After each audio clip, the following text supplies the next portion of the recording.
Back here at Harper's Ferry for number 2, best hikes in DC, and we're gonna do the Loudoun Heights Trail today.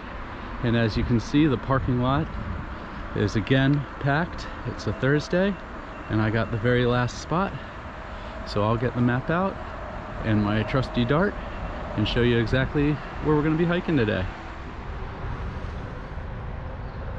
All right, so we're doing the Loudoun Heights Trail, starting parking lot right here in between these roads. I'm gonna go across the Susquehanna River on the bridge, under the bridge, up the Appalachian Trail, and then to the Orange Blaze. We'll take a left and we'll go to what's listed on the map here as the Split Rock Overlook. That's the Loudoun Heights Overlook. We'll give another great view of the town, and then we're gonna come back the same way. There's not as much historical signs and things along this trail, but it's still a great hike, about 7.5 miles. And if you've done this before and you're familiar, there used to be a trail that came off this way and met back up. That trail has been closed probably for a year or two now, so you cannot do that. We'll just come back the way we came and stop along the way, anything cool to look at, and we'll get going here. All right, let's get going. First stop, leave the parking lot and go up the hill away from town, the left, and we're gonna cross over the bridge here, like I said, then we'll go under it. I'll show you both that. And if you were hiking the Appalachian Trail at the top of this hill, you would just go straight across the road, and right up in the woods over here there's a trail that goes up the hill, and you can take the side trail to the ATC and go over Jefferson Rock, or past Jefferson Rock, down past the church into the main town, and go between the two buildings. If you watched the last video, the brown and the red buildings, that's where the trail comes out in the lower town. All right.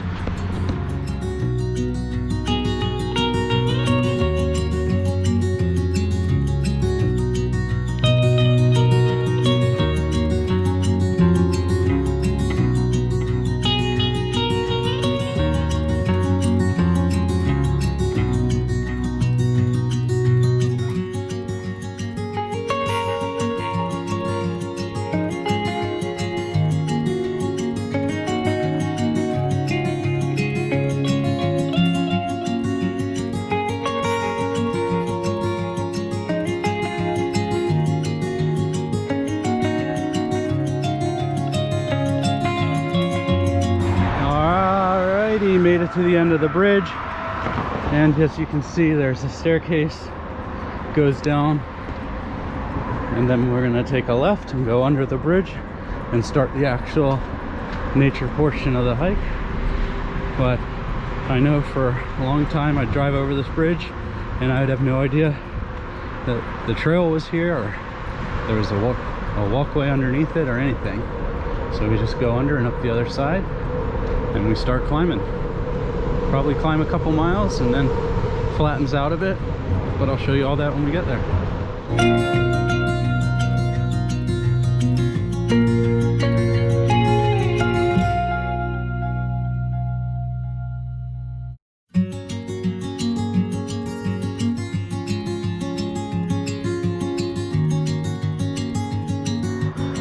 So the first thing that you come up on this hike is a split in the path, and it looks like it could go over to the left or to the right. And there used to be a tree here with a blaze on it, and that's gone. And many times I've seen people go to the left, which doesn't really go anywhere. So you have to go to the right. And then you can look for the white blazes, because this is actually part of the Appalachian Trail. And I walked the other direction on this on June 17th, like I mentioned, coming into Harper's Ferry. And there's one right there. So until we get to the split for the orange, you look for the white blazes, so you know you're on the right path.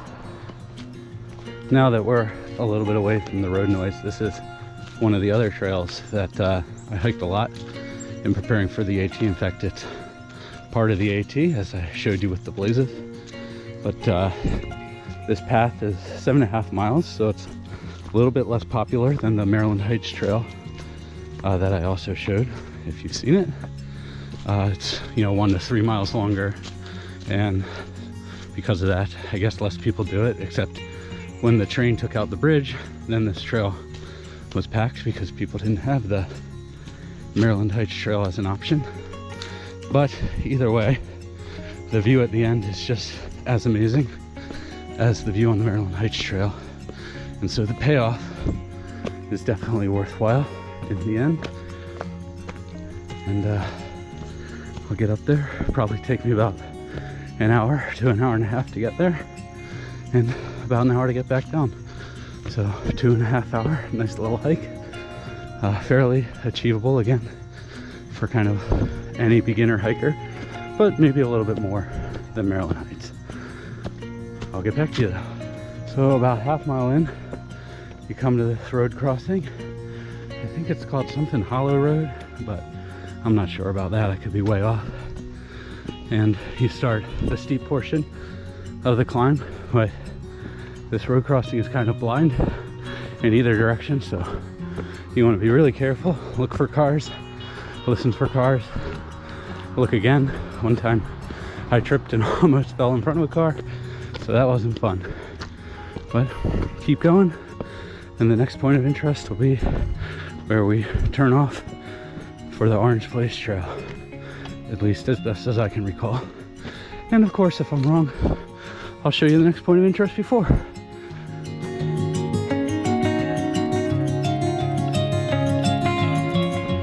I just passed a work crew out here building and maintaining the trail, and some of them were volunteers. I didn't video them because it looked like they were enjoying their lunch and didn't want me to be bothering them, but thank you to the guys who come out here on their free time, volunteer, and keep these trails nice and hikeable and maintain the stairs and clear the brush. If you're a day hiker like I am today, maybe you don't notice as much, but obviously when you do the whole thing and you see there's big differences between sections where there aren't enough volunteers, sections where there are, you really come to appreciate all the hard work. So thanks guys, I really appreciate it, and I know I can speak for many another hiker when I say that. All right.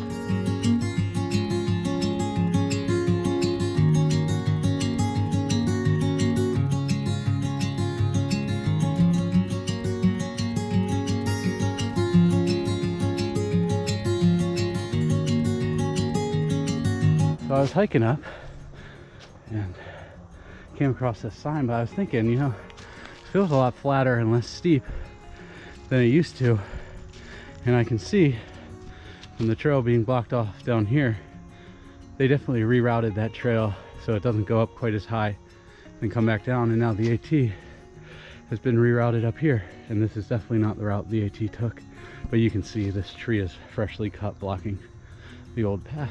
So that map I showed you earlier, probably not going to be 100% accurate at this point, but I gotta say the new trail they built is pretty nice, not extremely steep, but maybe takes a little bit away from the challenge and the fun. Anyway, onward we go to Split Rock Overlook. So hiking today in new pair of Keens. I sent my old Keens, or actually I sent in a warranty for my old ones because the soles started coming off and I had to super glue them, and they were good to their warranty and sent me this new pair. And I gotta say, I think trail runners are the way to go for most of the AT, but for that part in the whites in southern Maine, I was glad I had the Keens.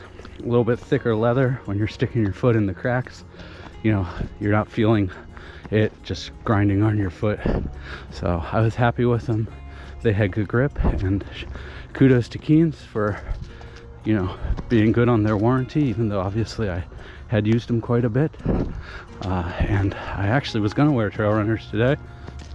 I had one pair that my friend was gonna ship me when I was in New Hampshire, but I happened to need them right away and didn't have time to wait for shipping.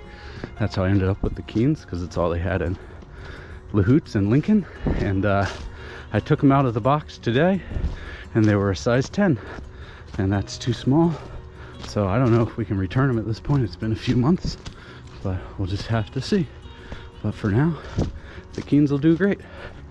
And it's not too hot out, so the waterproofness isn't gonna destroy my feet. That's the one downside to the waterproof boots, is they might not let water in, but they don't let water out if it's really hot and you're sweating. So, quick story, quick shout out to Keens, and we should be there in about a mile. All right.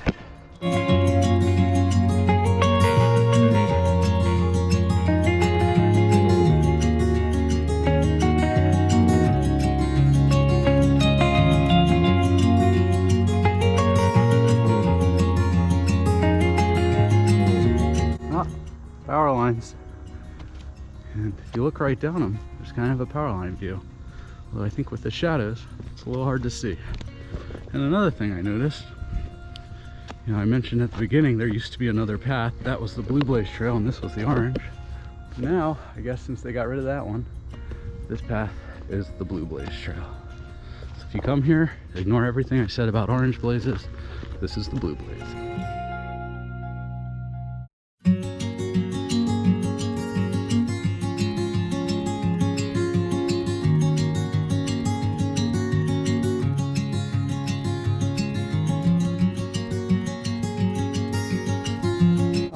So you go about a half mile down from the split and you're still not completely past the power lines. There's a little offshoot to the left and a nice little overlook here, but as you'll see in about 5 seconds of YouTube time, this is nothing compared to what the actual overlook will look like in another half mile or so, and I'll show you that when we get there. No, this is not the main overlook, but it's another little cut off to the left, and if you look down there you can see the tail end of a freight train going by. Went over that bridge that I crossed on the Maryland Heights Trail, and you get a nice little view of the river down there.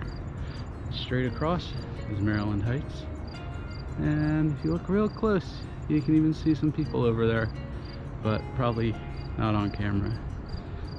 But the Maryland Heights Trail, if you hike it, goes all the way to the top of that mountain right there and loops back around. And now we should be getting really close to the main overlook, and you'll know it when I show it because the view is amazing.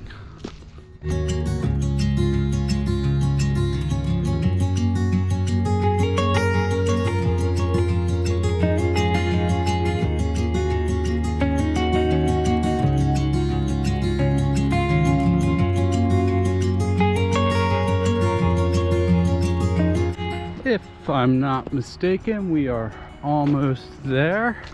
Don't want to go that way. It says trail closed. But we'll just go down here. And this time I remembered my trekking poles, but I haven't used them since the AT, and they were kind of frozen shut, I'm guessing because of salt. So I got to go take them apart and clean them. So we'll just do like we do. Take careful steps, watch our feet, and go down here to the overlook. And it looks like I'm the only one here, which is pretty awesome. But man, look at this view. Maybe out to the rock here. Be careful not to step off. But there is the view over the town with the river. That's the Potomac going straight out in front, and the Shenandoah curls off to the left.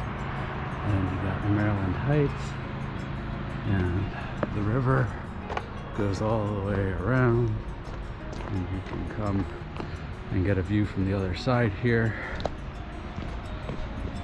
If I can get past the trees of the river going out all the way that way towards DC. But it is a beautiful view up here, and I'll take some nice still zoomed in photos and try not to fall on these rocks. But that's the Loudoun Heights Trail to the overlook, and in a few minutes, after I soak in the view here for a bit, I'll head back.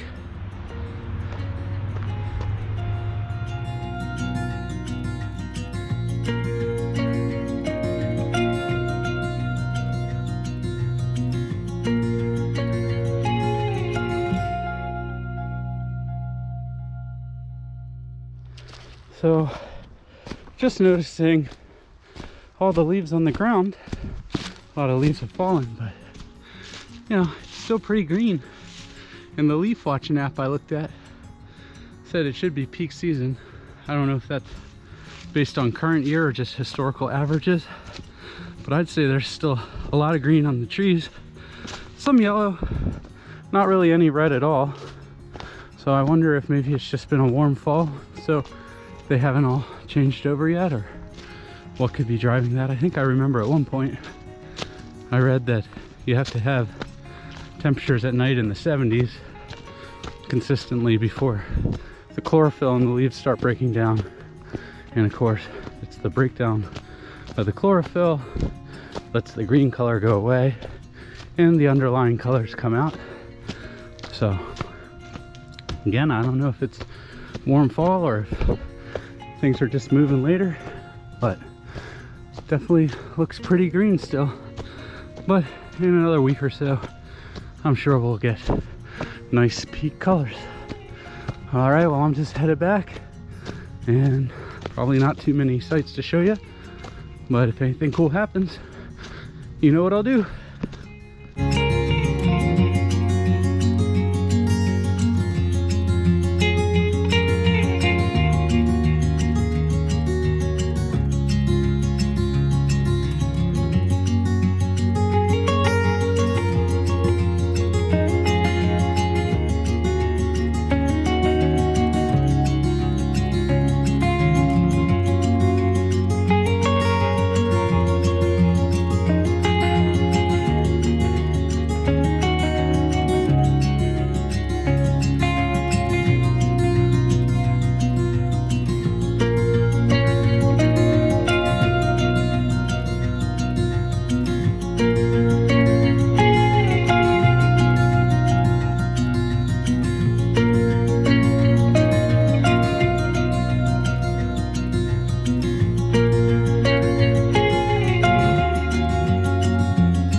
just getting back into the road down to the parking lot. A lot of road noise behind me because it's getting on 3 o'clock, which means that the whole hike only took 2 hours and 15 minutes. So maybe it's a little shorter than 7.5 miles because I don't think I can hike that fast, even if I'm probably faster than average. But yeah, we're just getting back, and that's Loudoun Heights. I haven't decided what to do next, but it almost certainly won't be at Harper's Ferry, because although there are some other nice hikes, I wouldn't call them top hikes near DC. But maybe I'll do Sugarloaf, which I kind of did for one of my AT intro videos, or maybe I'll do something else. I just got to decide. Really, it's going to depend on where I feel like hiking next time I go, because that's kind of how I'm picking. All right, well, back at the parking lot. So that's going to wrap it up.